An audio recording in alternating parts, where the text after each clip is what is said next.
I can remember going down to one of the villages after one of the mines had gone off. They had a Dannert wire gate for the villagers once the curfew was over in the morning, for them to go out to the rice fields or whatever they were doing outside the village itself. When they'd gone down and at 6 o'clock in the morning they'd pulled the Dannert wire back, they triggered a mine outside the Dannert wire,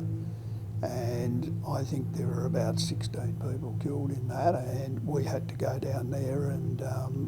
we were chopping in and then searched the whole area for mines. There were remnants of bodies left around the place,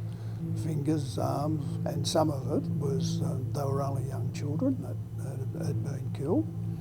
And I can distinctly remember walking down the road with the mine detector and seeing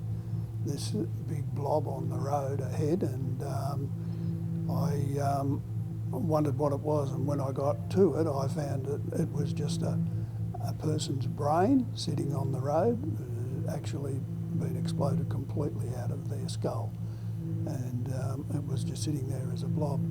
Now the reason that they've set the mine is because obviously within the village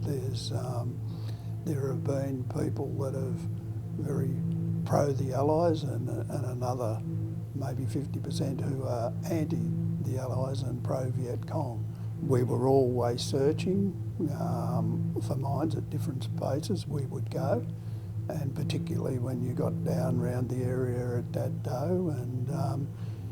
about 3 days before I left, the Armed Forces down at Dat Do had triggered a mine, and it killed one of the guys in our troop and wounded another 2 people, and we were just arriving on site as that happened.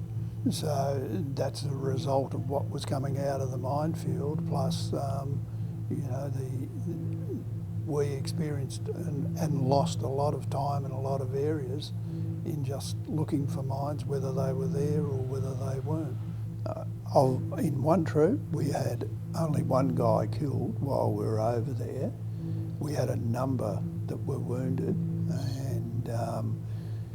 then after I left there, a lot of the guys that I know, they lost a number of the people in the next 6 months. But also we lost just about as many over that period of time in taking their own life.